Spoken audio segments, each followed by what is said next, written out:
The ship was sailing perfectly, her canvas sails catching the wind, her hull cutting through the Atlantic swell with purpose and grace. To a distant observer, she looked like any other vessel making the long, arduous crossing from New York to Genoa, a triumph of human engineering against the chaotic sea.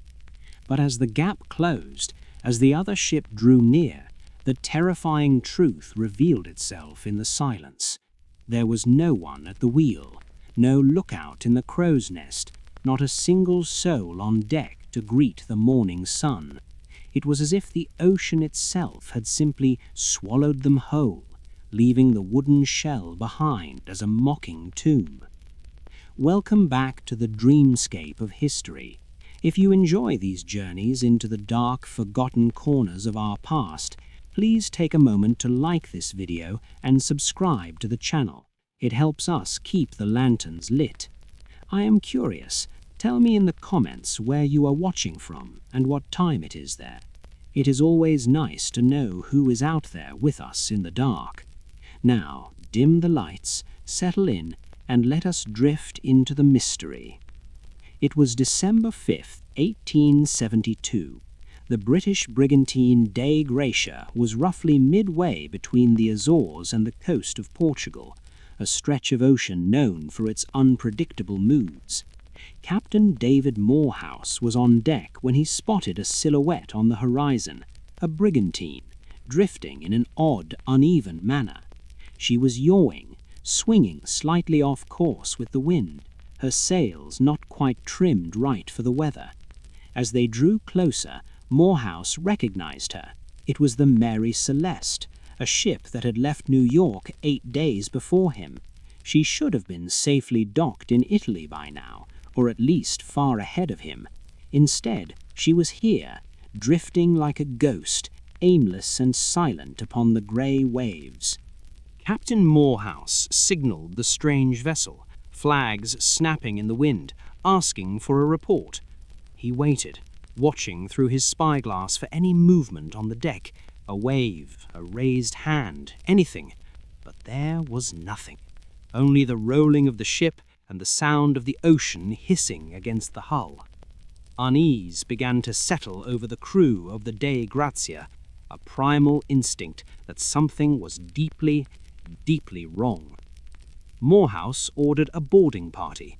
3 men lowered a small boat, their oars cutting into the dark water as they rowed toward the silent ship. As they climbed aboard the Mary Celeste, the silence was heavy, oppressive. It wasn't just quiet, it was the total absence of life. The deck was damp, creaking softly as the ship rolled. They called out, "Hello, is anyone here?" But their voices were swallowed by the vastness of the sea. They began to inspect the ship, and what they found, or rather what they didn't find, would haunt them for the rest of their days. The ship was in seaworthy condition. There was some water in the hold, about 3.5 feet, significant but certainly not enough to sink a sturdy vessel like this. The pumps were in working order. The cargo, over 1,700 barrels of industrial alcohol, appeared largely untouched. But the people, Captain Benjamin Briggs, his wife Sarah, their 2-year-old daughter Sophia, and the 7 crew members, were gone, completely. The ship's single lifeboat was missing, dragged away rather than launched properly, leaving behind only a frayed rope trailing in the water. The scene below deck deepened the mystery into something truly unsettling. In the captain's cabin, personal items were scattered, but not ransacked. A sword lay in its sheath under the bed. The ship's logbook lay open on the desk, the final entry dated 10 days prior, placing them hundreds of miles away from where they were found. There was no sign of struggle, no blood, no violence. Rain gear and heavy coats were left behind, suggesting that whatever happened quickly, and perhaps in a state of panic so severe that they didn't even stop to dress for the elements. Why would an experienced captain, a man known for his discipline and skill, abandon a sound ship in the middle of the Atlantic? The weather had been rough, but the Mary Celeste had weathered storms before. Some theories whispered of mutiny, but the crew had impeccable records, and why leave the valuable cargo and the captain's money behind? Others whispered of sea monsters, giant squids pulling men from the railing, or pirates who killed the crew but left the ship. But pirates do not leave gold and alcohol behind, and sea monsters leave marks. There was one clue, a terrifying possibility hidden in the cargo hold: the alcohol. 9 barrels were found empty, not drank, but empty. Red oak is porous, and alcohol fumes can expand in the heat. Did a small explosion occur? A poof of gas that blew off a hatch cover? Imagine the terror in the dark, the smell of fumes, the fear that the entire ship was a floating bomb, about to incinerate them all. Did Captain Briggs order a temporary evacuation into the lifeboat just to wait and see? And then, did the tow rope snap? Picture that moment, the most horrific moment of all. 10 people huddled in a small, fragile lifeboat, watching their sturdy, safe ship drift away from them on the currents, the wind picking up, the gap widening, 10 yards, 50 yards, a mile. They would have screamed, they would have rowed until their muscles burned, but the Mary Celeste, under full sail, was faster than oars. They watched their salvation disappear over the horizon, leaving them alone in the vast, freezing Atlantic, with no food, no water, and no hope. The Dei Gratia crew sailed the Mary Celeste to Gibraltar to claim the salvage rights, but the story did not end there. The court inquiry was suspicious, accusing the Dei Gratia crew of foul play, though no proof was ever found. The Mary Celeste was returned to her owners, but she was marked. Sailors, a superstitious lot, deemed her cursed. She changed hands many times, losing money for every owner, suffering accidents and fires, until she was finally wrecked intentionally on a reef years later, as if the world wanted to be rid of her. To this day, the fate of Captain Briggs, his family, and his crew remains one of history's greatest silences. No bodies were ever recovered, no lifeboat was ever found washing up on a distant shore. They simply vanished, victims of a panic we can only imagine, or a force we do not yet understand. The ocean is deep, and it keeps its secrets well. When you look out at the blue horizon, remember the Mary Celeste, sailing on, perfectly alone, a monument to the unknown. The graveyard of Christ Church Parish in Barbados sits on a cliff overlooking the churning Caribbean Sea. It is a place of tropical beauty, where the scent of hibiscus mixes with the salt spray, and the sun bleaches the old stones white. But amidst the quiet rows of graves, there is one structure that stands apart, a place that refused to let its occupants rest: the Chase Vault. Built of massive coral stone and concrete, partly sunk into the earth, it was designed to be a fortress for the dead, a place of eternal silence. But in the early 19th century, silence was the one thing the Chase family would not find there. The trouble began in 1812 with the death of Dorcas Chase. The heavy marble slab covering the vault's entrance was pried open, requiring the strength of several men to move it. The workers descended into the cool, dark interior to place Dorcas alongside her relatives. But as the lantern light cut through the gloom, they stopped dead in their tracks. The coffins already inside were not where they had been left. The coffin of Mrs. Thomasina Goddard, a simple wooden box, was smashed to splinters. The massive lead coffin of Mary Anna Maria Chase, an infant, had been thrown from one side of the vault to the other, standing upright against the wall, as if posed by invisible hands. The workers were baffled. The door had been sealed with cement. There was no other entrance, no tunnel, no cracked window. The vault was a solid box of stone.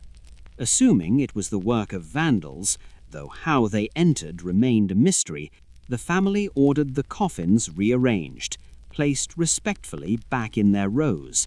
The heavy slab was slid back into place and cemented shut. They prayed that was the end of it. 4 years later, in 1816, death came for the family again.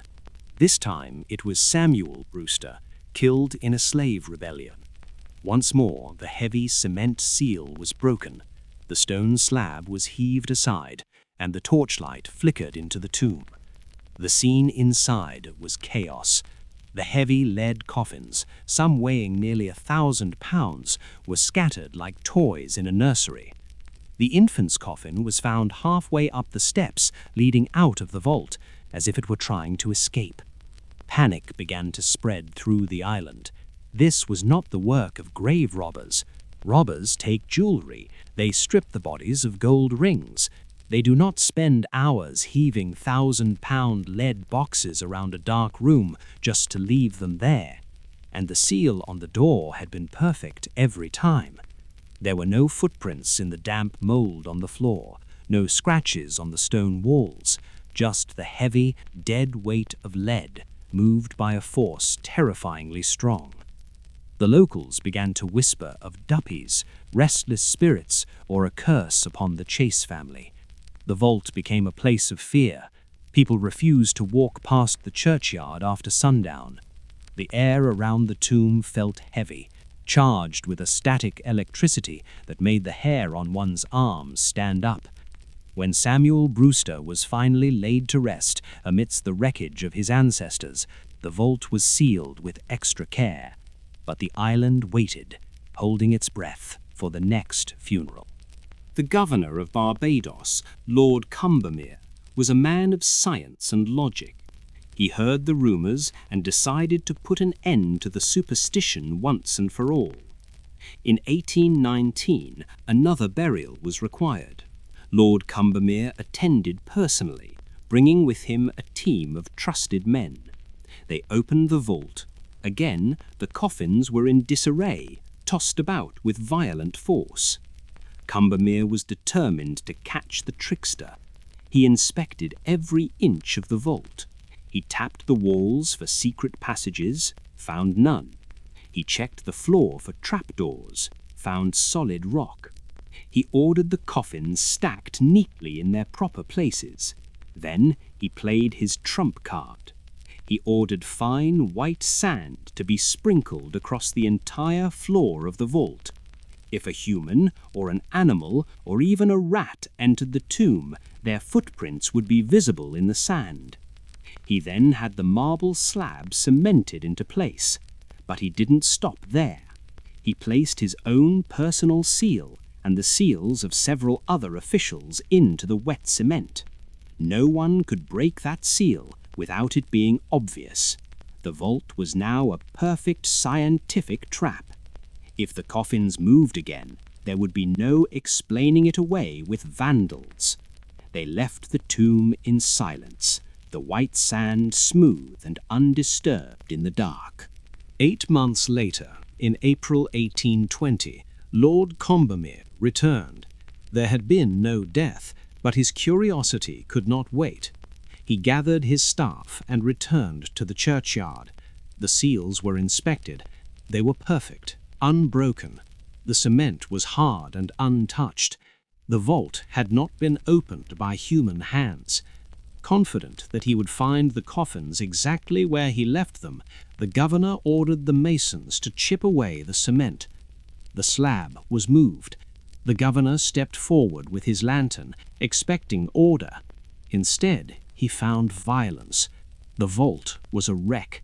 The massive lead coffin of Samuel Brewster, too heavy for 4 men to lift easily, was lying face down. Other coffins were propped against the walls. It looked as though a battle had raged in the dark. But the sand. The governor lowered his lantern to the floor. The fine white sand was pristine, smooth, unbroken. There were no footprints, no tail marks, no signs of water damage. Nothing had touched the floor. The coffins had seemingly floated through the air or been thrown by something that did not need to walk. Terrified and defeated, the family ordered the vault emptied. The bodies were buried elsewhere in the churchyard, in individual graves. The Chase vault remains empty to this day, its door open, its mystery unsolved. A hollow stone mouth screaming silence at the sea. Snow covers secrets well, but eventually it melts. In the deep winter of 1922, roughly 40 miles north of Munich, lay a small, isolated farmstead known as Hinterkaifeck. It was a lonely place, surrounded by dark woods and flat white fields. The family who lived there, the Grubers, were known to be reclusive, stern, and perhaps a bit strange. Andreas Gruber, the patriarch, was not a man easily frightened. He was a hard man, forged by hard labor. But in the days leading up to March 31st, fear began to creep into the old man's bones. It started with the snow. One morning, after a fresh blizzard, Andreas went out to check his property. He found footprints, a distinct trail of boot prints leading out of the dense forest, marching across the pristine white field and ending directly at the farmhouse door. Andreas frowned. He looked around, expecting to see a visitor, a neighbor, a vagrant, but there was no one. And more disturbingly, there were no footprints leading back to the woods. Whoever had walked to the house had apparently never left. He searched the barn, the shed, the perimeter. Nothing. But the strangeness did not end there. Keys began to missing from the house, vanishing from their hooks, only to never be seen again. A Munich newspaper, one the family had never subscribed to, appeared in the kitchen as if delivered by a ghost. And at night, in the dead silence of the countryside, the family began to hear sounds. Heavy footsteps in the attic above their heads, scratching noises in the walls, the distinct creak of floorboards in empty rooms. Andreas told his neighbors about these things, his voice trembling with a rare nervousness. But being a stubborn man, he refused to call the police. He would handle it himself. On March 31st, a Friday, the new maid, Maria, arrived at the farm. It was a tragic twist of fate. The previous maid had quit 6 months earlier, fleeing the property in a panic, claiming the house was haunted. She said she felt eyes watching her, heard voices in the dark. Maria, unsuspecting and needing the work, unpacked her bags in the room adjacent to the kitchen. It was her first day. It would also be her last. As the sun set, casting long blue shadows across the snow, the farm went quiet. We do not know the exact sequence of events that night, but forensic reconstruction paints a picture of methodical, cold-blooded slaughter. One by one, the family members were lured out to the barn. Perhaps they heard a noise, a disturbance among the cattle. First, the old man Andreas, then his wife, Cecilia, then their widowed daughter, Victoria, and her young daughter, also named Cecilia. They were not shot, they were not poisoned. As they stepped into the darkness of the barn, they were struck down with a mattock, a pickaxe-like tool used for digging roots. The blows were precise, brutal, silent. The killer piled their bodies in a corner, covering them with hay, layer by bloody layer. But the horror was not confined to the barn. The killer then walked calmly into the house, into the warmth. They found the new maid, Maria, in her bedchamber, and the 2-year-old baby, Joseph, sleeping in his bassinet. The mattock fell again, and then silence returned to Hinterkaifeck. For days, the farm stood silent in the snow. Smoke continued to rise lazily from the chimney.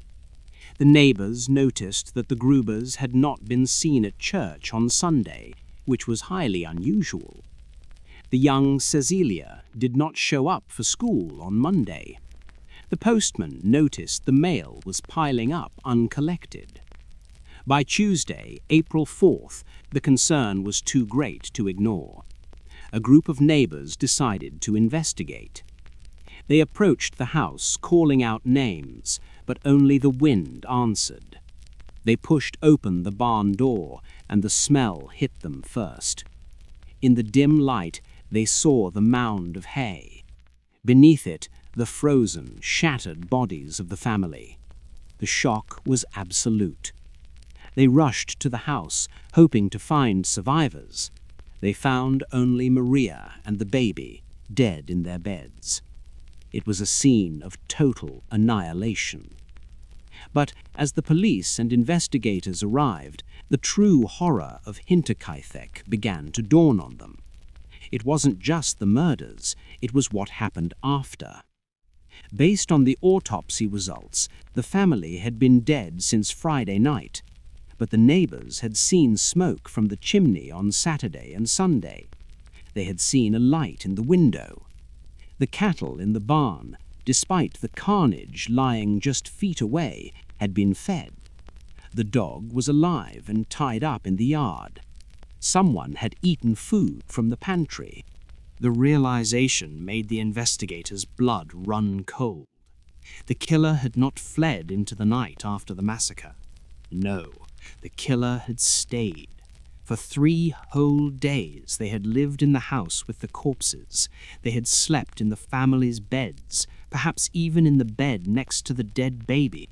They had cooked meals in the kitchen, kept the fire going to stay warm, and even tended to the animals. They were playing house in a tomb. Who was the devil of Hinterkaifeck? The police interviewed hundreds of suspects. Was it a robbery? A large amount of cash was found in the house, untouched, so that seemed unlikely. Was it a crime of passion? A secret lover of the widowed daughter? A vengeful soldier returning from the war? Or was it the mysterious man from the woods whose footprints led one way? To make matters worse, the skulls of the victims were removed by police for clairvoyant analysis in Munich, a desperate attempt to solve the case using the supernatural. But the skulls were lost during World War II. The headless bodies were buried in a local cemetery, and the farmstead was eventually demolished, razed to the ground as if to wipe the evil from the earth.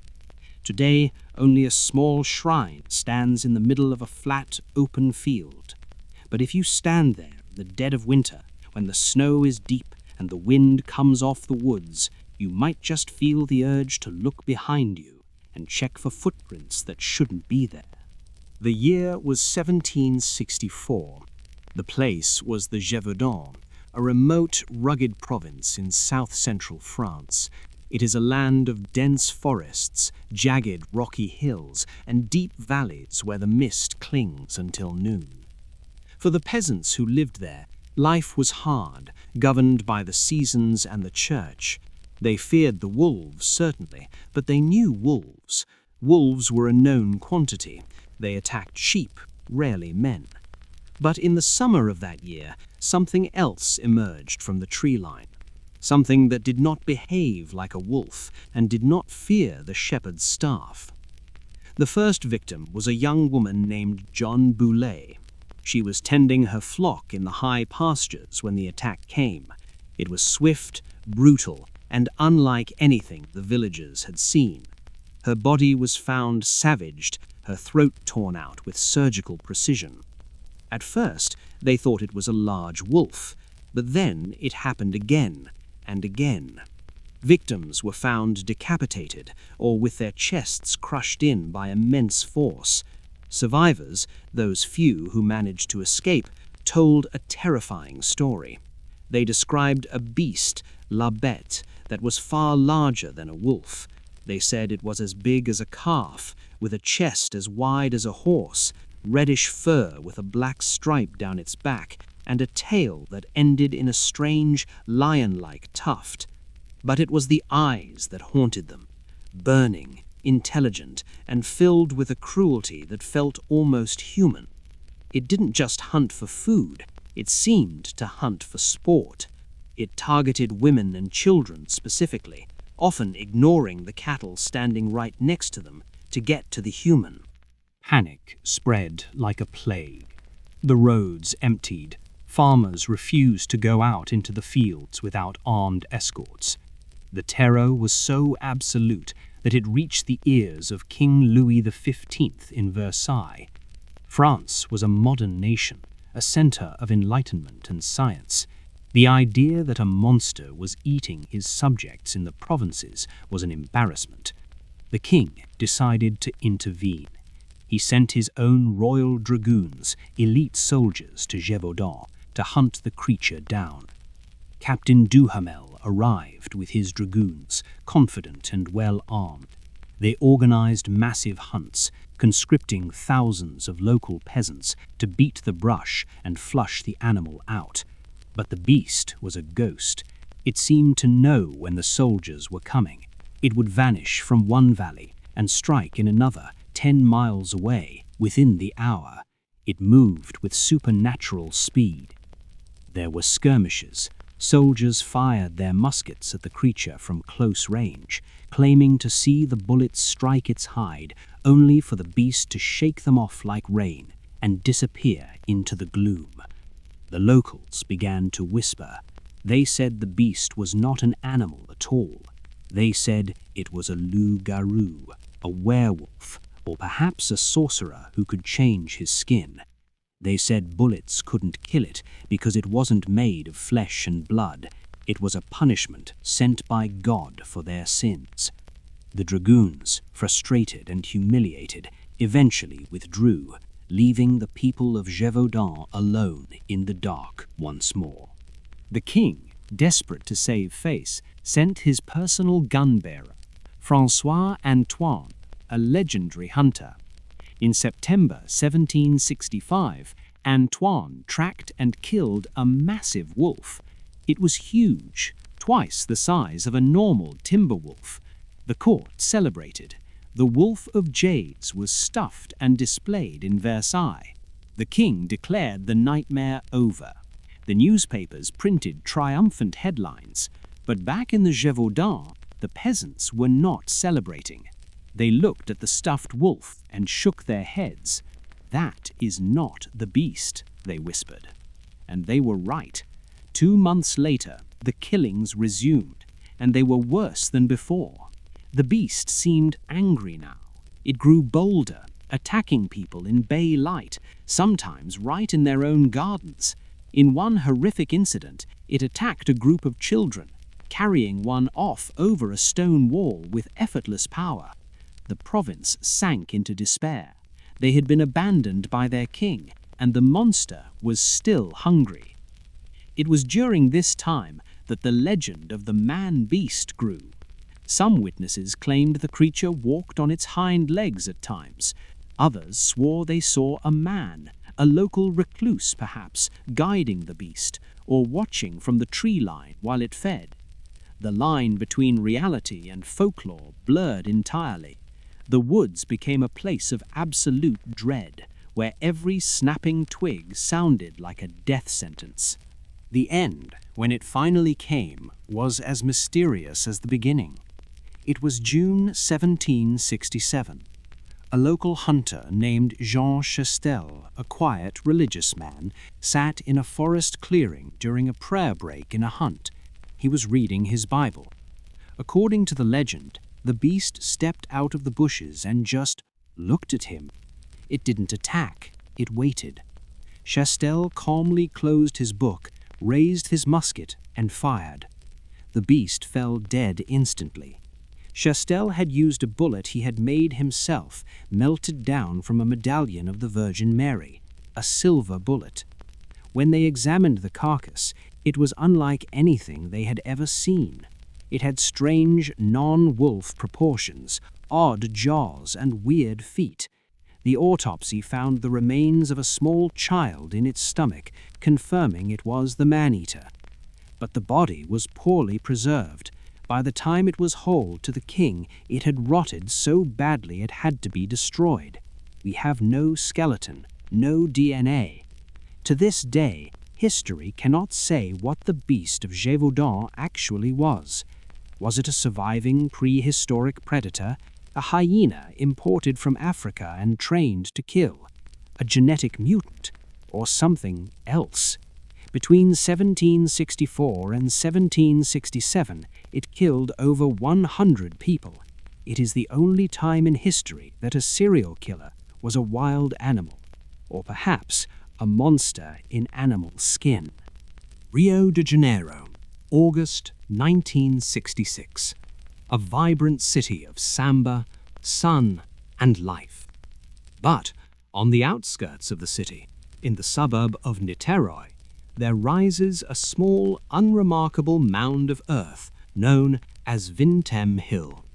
It is a place of scrub brush and uneven terrain, not a place where one expects to find a mystery that defies all logic. It was a young boy flying his kite on the afternoon of August 20th who stumbled upon the horror. He had climbed the hill to catch the wind, but instead he found two men lying in the tall grass. They were dressed strangely. Both men were wearing formal business suits, crisp and expensive, but over these suits they wore waterproof raincoats. They were lying side by side, on their backs, perfectly composed. There was no blood, no sign of a struggle, no scattered belongings suggesting a robbery. But it was their faces that made the boy's blood run cold. Covering their eyes were crudely fashioned masks made of lead, the kind used to shield one's vision from intense radiation or bright light. They looked like blind statues, staring up at the cloudy sky, waiting for something that had already come and gone. The police arrived the next day, traversing the difficult muddy terrain. The scene was baffling. The men were identified as Manuel Pereira de Cruz and Miguel José Viana, two electronic technicians from a town miles away. They were ordinary men, family men, known for being serious and hard-working. Why were they here? Why were they dressed for a storm on a clear day? And why the lead masks? The investigation revealed a timeline that only deepened the confusion. The men had left their hometown 3 days earlier, telling their families they were going to Sao Paulo to buy a car and some electronic supplies. They had boarded a bus, arrived in Niterói, and then their actions became ritualistic. They were seen buying water bottles at a local bar. The witness said Miguel looked nervous, checking his watch constantly. Manuel looked determined. Police found a small notebook next to the bodies. Inside, they found a cryptic note written in a technical, almost robotic style. It read, 1630, be at the agreed place. 1830, swallow capsules. After effect, protect metals. Wait for signal, mask. This was not a suicide note. It was an instruction manual. Swallow capsules, protect metals, wait for signal. It suggested they were expecting an event, a meeting. The lead masks suggested they expected a blinding light or radiation. Were they meeting a contact, or were they, as rumors began to swirl, trying to contact something not of this world? The local area had a history of UFO sightings, strange lights reported hovering over the hills. Had these two electronic technicians, men of science, built a device or found a frequency that told them to come to this hill? The autopsy results were the final frustration. There were no signs of violence, no stab wounds, no gunshot holes, no blunt force trauma. But strangely, the coroner could not determine a cause of death. The organs were preserved, but the capsules mentioned in the note were gone, dissolved or absorbed. Toxicology tests in 1966 were limited, and whatever they had swallowed left no traceable signature. It was as if their life force had simply been switched off. The capsules are the key. Did they believe they were taking a drug that would expand their consciousness, or a protective agent against radiation? Or were they tricked? Was this a murder so sophisticated that the victims were convinced to kill themselves as part of a grand experiment? The weirdness compounded when police looked into their backgrounds. These men were scientific spiritualists. They had been building strange equipment in their workshops. They had told friends about a final experiment that would reveal the secrets of the universe. They had spoken of them, the entities that would contact them. On that hill, in the rain, did they arrive? Witnesses in the area reported seeing something that night.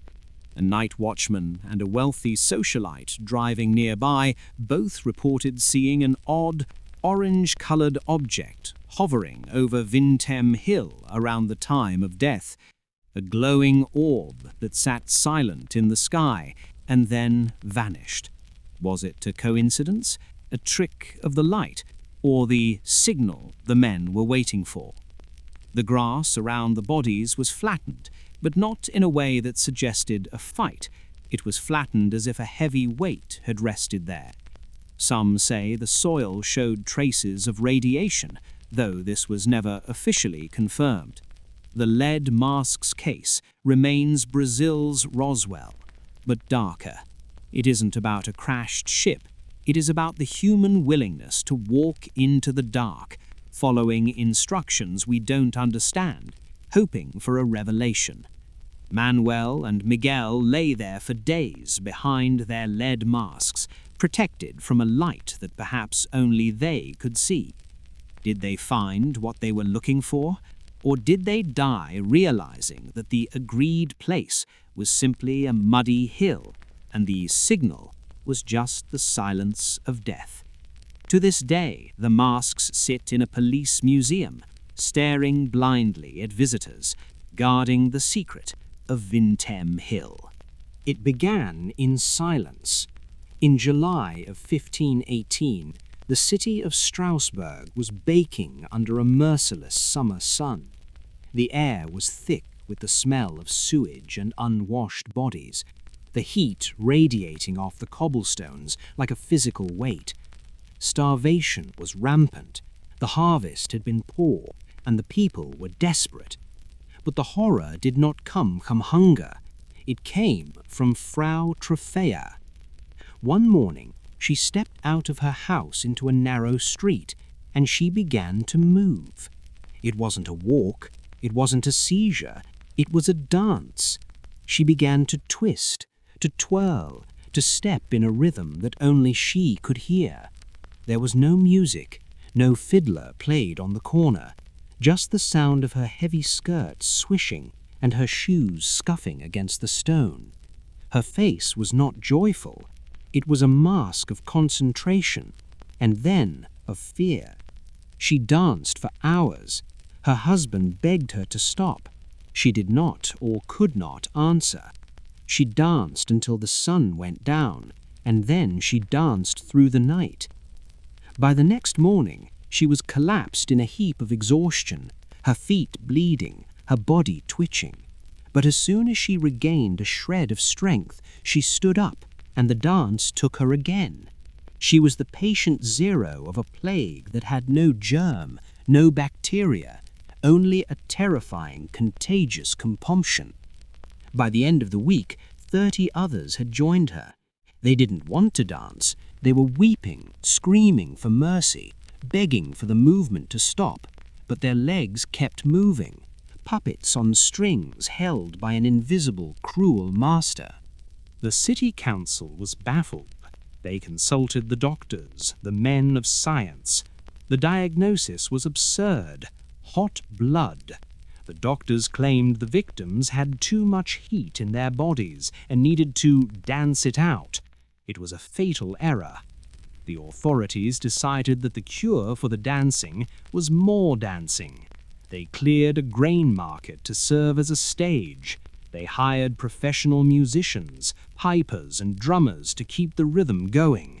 They believed that if the afflicted could just dance freely, they would exhaust the fever and be cured. It was like throwing oil on a fire. The music didn't cure them, it acted as a beacon. Rhythms sank into the minds of the onlookers, triggering something deep and primal in their starving, stressed brains. The crowd grew. The circle of dancers expanded from 30 to 100 to 400. It became a macabre carnival of the damned. Imagine the scene, the sound of joyful, upbeat pipe music clashing with the sights of absolute agony. Men and women, their shoes worn through, dancing on raw, bloody stumps. Their limbs were swollen, their hearts racing to the bursting point.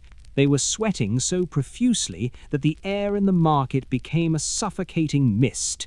They slammed into each other, bruising, breaking ribs, but they never stopped. They couldn't stop. They were prisoners in their own flesh. Then the dying started. The human heart is not an engine designed to run at full capacity for days on end without sleep or water. Dancers began to collapse, clutching their chests. Heart attacks, strokes, heat exhaustion. They fell to the floor, twitching, their eyes rolling back in their heads. But the band played on, ordered by the council to keep the beat. The living dancers simply stepped over the bodies of the dead, their feet kicking the corpses aside in time with the music. The smell became unbearable. The scent of death mixed with the sour tang of fear sweat.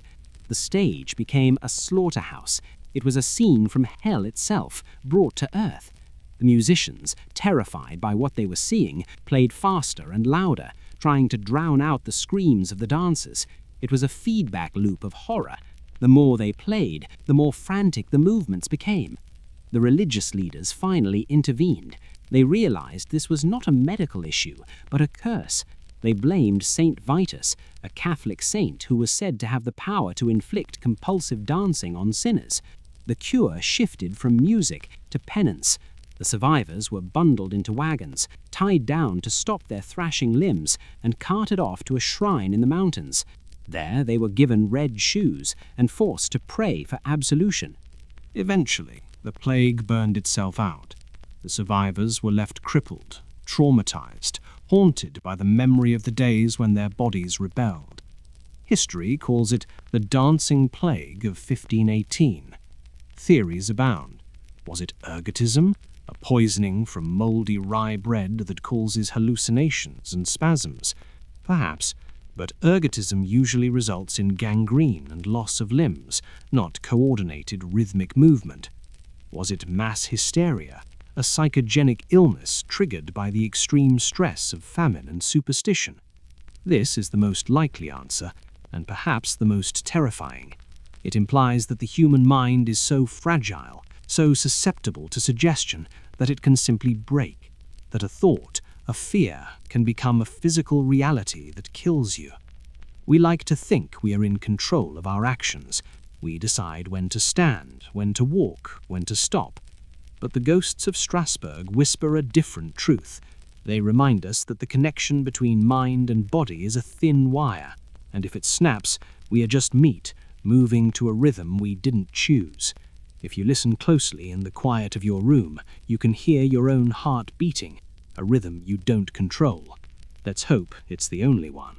It is easy to think of vampires as creatures of fiction, aristocratic counts in capes, or monsters lurking in Transylvanian castles.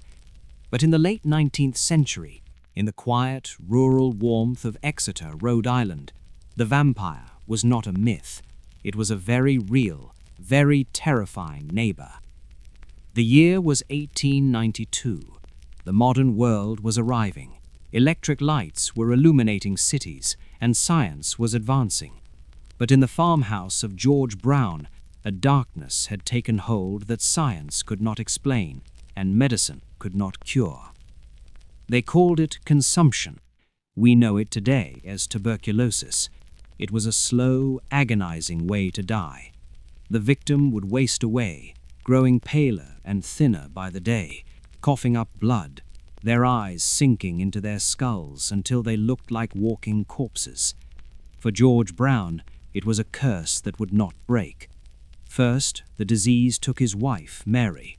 Then it took his eldest daughter, Mary Olive. And then, in January of 1892, it claimed his 19-year-old daughter, Mercy Lena Brown. 3 coffins in the frozen ground. George was a broken man. But the horror was not done. His son, Edwin, a strong young man, began to show the signs: the hacking cough, the night sweats, the pale skin. The village elders whispered. They didn't talk of bacteria or germs. They talked of something older. They told George that one of his dead relatives was not truly dead. They whispered that one of them was sitting up in their grave, feeding on the living tissue of Edwin, draining his life force from beyond the earth to sustain their own. It sounds like madness to us now, but panic is a powerful drug. The neighbors convinced George that there was only one way to save his son. They had to inspect the dead. They had to find the vampire. On a bitter, grey morning in March, George Brown, accompanied by the town doctor and a group of grim-faced locals, walked into the snowy cemetery. They carried shovels, they carried pickaxes to break the frozen soil, and they carried the terrible weight of what they were about to do. They started with the mother, Mary.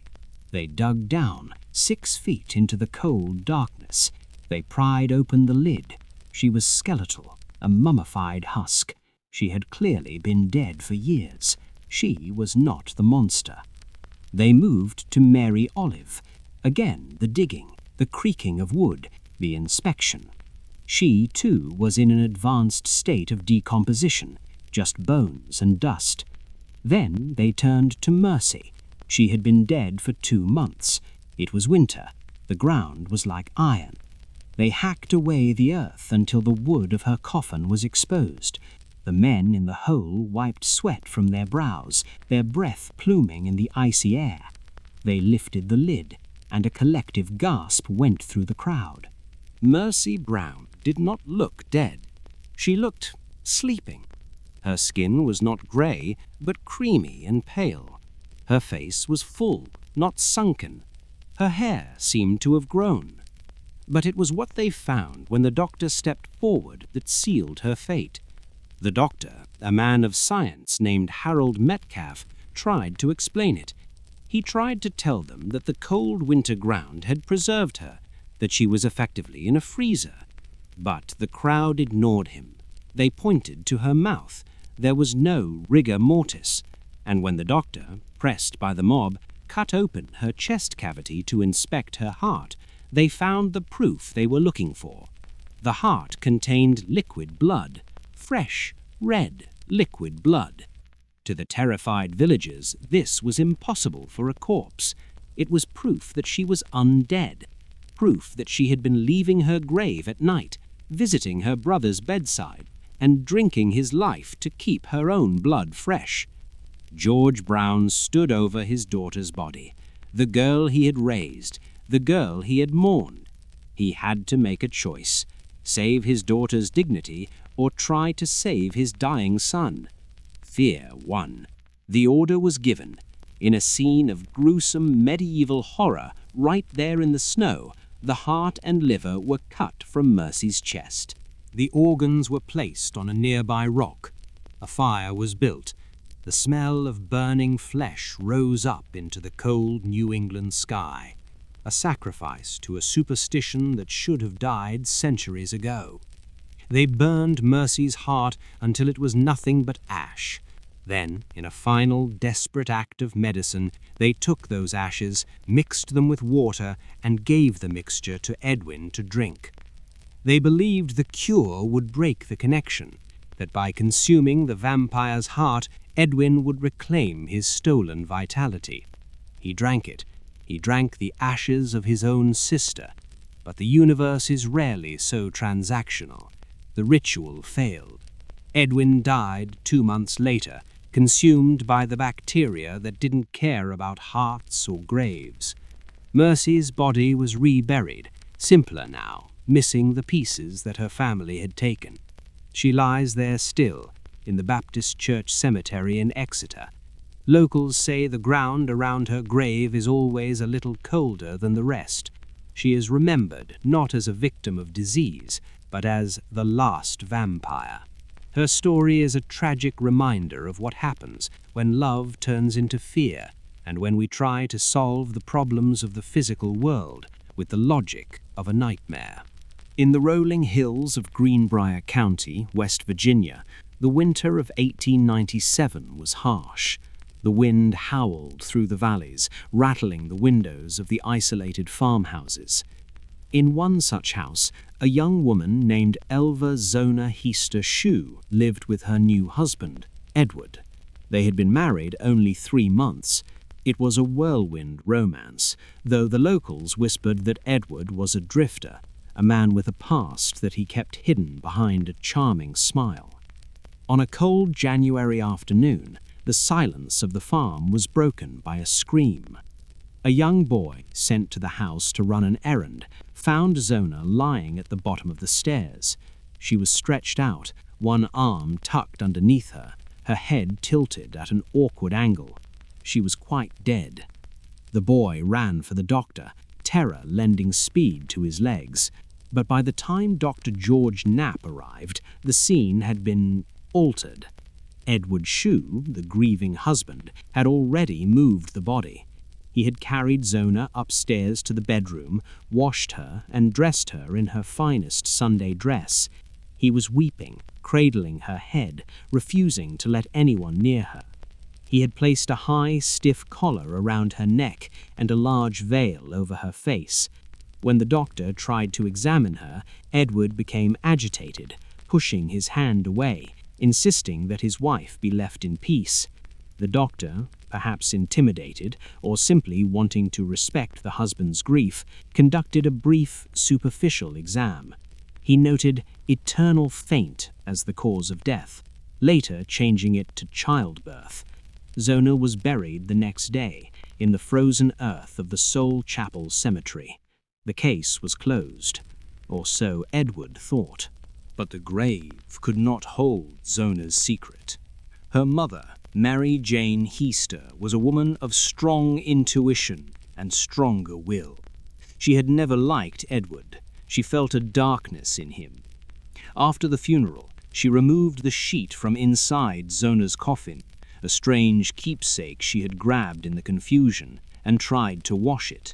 The water in the basin turned red. The water turned to blood. Mary Jane knew then, deep in her bones, that her daughter had been murdered. But she had no proof, just a bloody sheet and a mother's grief. She began to pray. She prayed every night for the truth, and 4 weeks after the burial, the answer came. It was a cold night. The fire had burned down to embers. Mary Jane woke to find the room filled with a strange, pale light. Standing at the foot of her bed was Zona. She did not look like a corpse. She looked sad. She looked cold. For 4 consecutive nights, the spirit of Zona visited her mother. She spoke in a voice that sounded like wind in the trees. She told a horrific story. She said that Edward had been cruel, that he had attacked her in a fit of rage because she had made no meat for dinner. She said he had choked her, squeezing the life from her throat. And then, to prove the deed, the ghost of Zona turned her head completely around, facing backward. She said, "He broke my neck right here." The vision vanished, leaving Mary Jane shivering in the dark. Mary Jane Heister was a practical woman. She went to the prosecutor, John Preston, and told him the story. Imagine the scene. A grieving mother in a lawyer's office, claiming her dead daughter's ghost had solved the crime. Preston was skeptical. He was a man of law, not ghost stories. But Mary Jane was relentless. She described the murder with such specific, graphic detail, details she could not possibly have known. She spoke of the broken neck, the specific vertebra. Preston, perhaps to humour her, or perhaps sensing that the grief of the husband was a bit too theatrical, began asking questions around town. He learned that Edward Shue had been married twice before. The first marriage ended in divorce due to extreme cruelty. The second wife had died under mysterious circumstances from a head injury involving a falling brick. The pattern was there. Preston ordered the exhumation. On February 22nd, the coffin was dug up. It was a macabre spectacle. The neighbours gathered, watching as the earth was shovelled aside. Edward Shue was there, complaining loudly, saying they would not find anything. But when the doctor began the autopsy, the truth was laid bare. Zona's body was well preserved by the cold, and when the doctor cut into her neck, he found exactly what the ghost had described. The windpipe was crushed, the ligaments were torn, and the first and second vertebrae were broken. Her neck had been snapped. The trial of Edward Shue was a sensation. It was the talk of the state. But the most incredible moment came when Mary Jane Heaster took the stand. The defense attorney, trying to make her look like a crazy old woman, asked her about the visions. He mocked her. "You say you saw a ghost. Tell the jury what the ghost said." He hoped the jury would laugh. He hoped they would dismiss the case as superstition. But Mary Jane did not falter. She looked the jury in the eye and repeated her story with absolute conviction. She described the 4 nights. She described the head turning round. She described the sadness in her daughter's eyes. The courtroom was silent. There was no laughter. The jury saw a mother telling the truth as she knew it. The judge, in a move that has baffled legal scholars for a century, did not strike the testimony from the record. The ghost's testimony, corroborated by the autopsy that matched it perfectly, sealed Edward's fate. He was found guilty of murder and sentenced to life in prison. He died there 3 years later, raving about unseen hands choking him in his sleep. Zona Shue rests in peace now. A historical marker stands near the cemetery today, the only one in the world that reads, "Interred in nearby cemetery is Zona Heaster Shue. Her death was presumed natural until her spirit appeared to her mother to describe how she was killed by her husband. It is a reminder that justice sometimes comes from the other side." The night of February 8th, 1855, was bitterly cold in the county of Devon, England. A heavy snow had fallen, blanketing the rolling hills, the small villages, and the winding estuary of the River Exe in a pristine white sheet. It was the kind of snow that dampens sound, turning the world into a silent, frozen landscape. The villagers locked their doors, stoked their fires, and went to sleep, expecting nothing more than a difficult trudge to work in the morning. But when the sun rose on February 9th, it revealed something that defied all reason. It began with a baker in Topsham who stepped out into the yard and saw a line of strange marks in the fresh snow. He frowned, leaning down to inspect them. They were not the paw prints of a dog or the boot prints of a man. They were hoof prints, small, U-shaped, cloven hooves, about 4 inches long. He followed them with his eyes. They crossed the yard, went up the side of a wall, and disappeared over the roof. He assumed it was a prank or a stray donkey, but as the morning went on and the rest of the county woke up, the reports began to flood in. These prints were not just in Topsham. They were in Lympstone, Exmouth, Tynemouth, and Dawlish. They were everywhere. And as the people of Devon began to map the trail, the scale of the visitation turned their confusion into absolute terror. The tracks covered a distance of nearly 100 miles. 100 miles in a single winter night. No animal known to man, and certainly no prankster, could traverse that distance in deep snow in the dark hours of a single evening. But it wasn't just the distance, it was the physics of the movement. The prints were in a single file, one hoof directly in front of the other, like a tightrope walker. This suggested a bipedal creature, something that walked on 2 legs but had the feet of a goat or a donkey. And it did not stop for obstacles. When the tracks reached a 12-foot stone wall, they didn't go around it. They didn't show signs of the creature jumping or scrambling.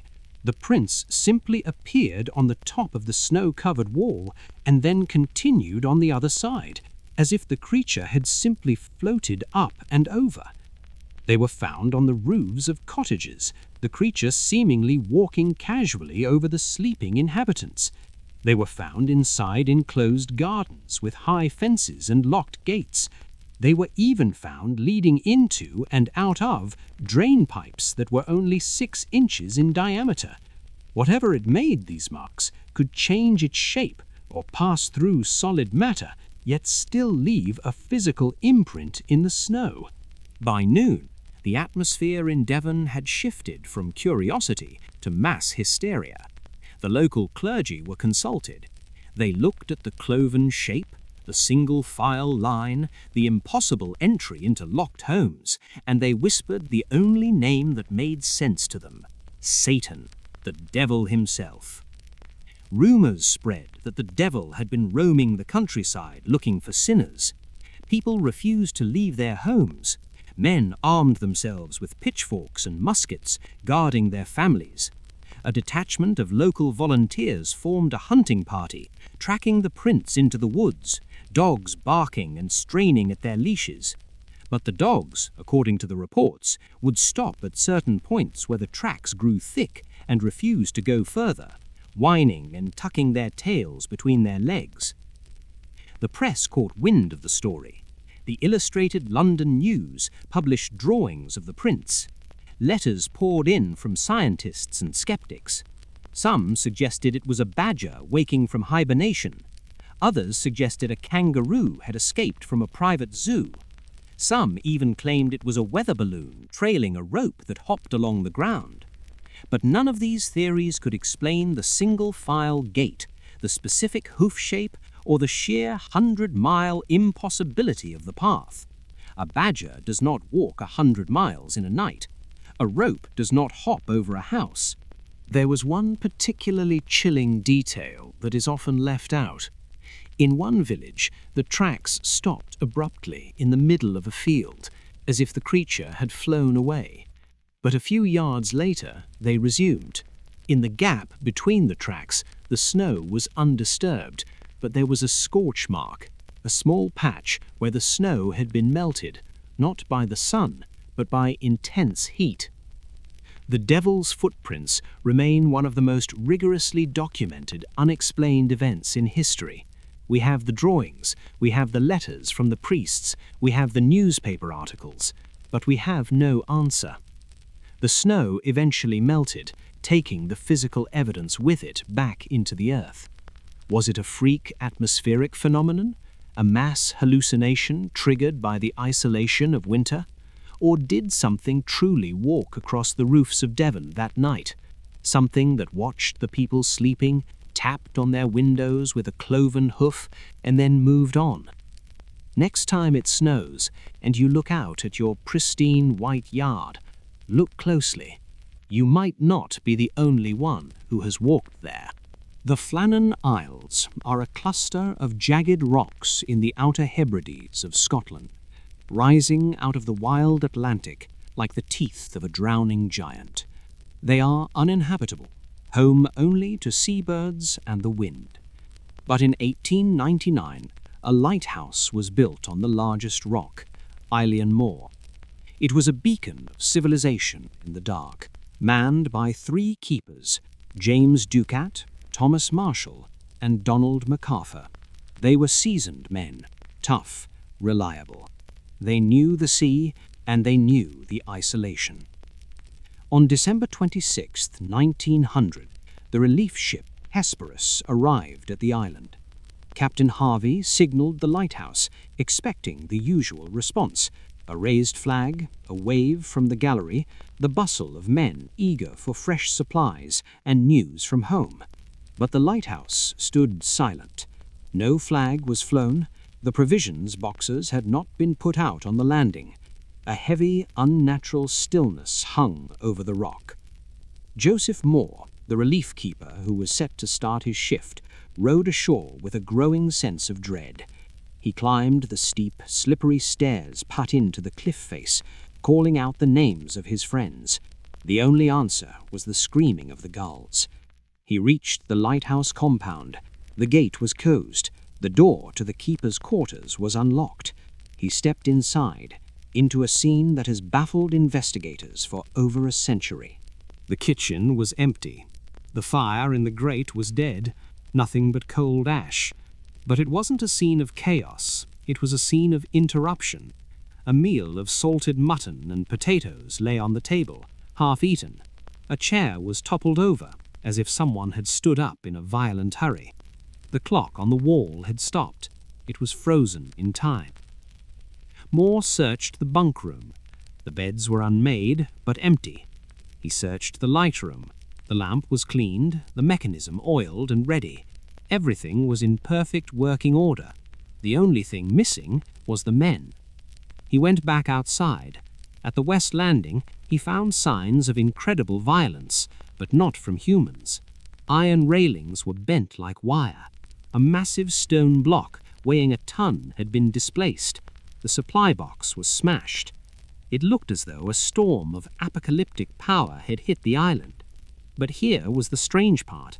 The oilskins, the heavy waterproof coats the men needed to go outside, were the key. 2 sets of oilskins were missing, but the third set, belonging to Donald MacArthur, was still hanging on its hook. This meant that MacArthur had left the safety of the lighthouse without his protective gear. In a December Atlantic storm, that was suicide. Why would an experienced keeper rush out into a hurricane in his shirt sleeves? The true horror lay in the logbook. Moore found the journal, and the entries painted a picture of psychological breakdown that didn't make sense. On December 12th, Thomas Marshall wrote of severe winds, unlike anything he had seen in 20 years. He wrote that James Ducat, a stoic family man, was very quiet. On December 13th, the entry read, "Storm continued, sea huge, God is over all." It noted that the men were praying. Praying? These were hardened Scotsmen. They didn't pray because of a storm. And here is the impossible detail. The log claimed a massive storm was raging on the 12th and 13th, but weather reports from nearby ships and the Lewis station confirm that the weather on those days was calm. The sea was flat. What storm were they seeing? Was it a storm in their minds? The final entry, scrawled on December 15th, was just 3 words. Storm ended, sea calm. God is over all. After that, silence. What happened on Island Moor? The official investigation concluded that the men had gone down to the west landing to secure a box during a storm and were swept away by a freak wave, a wall of water that rose up and snatched them. It explains the bent iron. It explains the missing men. But it doesn't explain the calm weather reports. It doesn't explain the crying. It doesn't explain the half-eaten meal or the toppled chair in the kitchen, suggesting they were interrupted inside. Did one of them go mad? Did MacArthur, the third man who left his coat, snap? Did he kill the others and throw them into the sea, only to realize what he had done and jump in after them? Or was there something else on that rock? The locals had always considered the Flannan Isles to be a place of fairies and spirits. They believed it was bad luck to even speak on the island. Whatever came for them, it left no bodies, just a cold meal, a stopped clock, and a logbook full of storms that never happened. The lighthouse is automated now. The ghosts are gone. But if you sail past Island Moor at night and see the light sweeping across the dark water, remember that it is not just warning you about the rocks, it is warning you about the dark itself.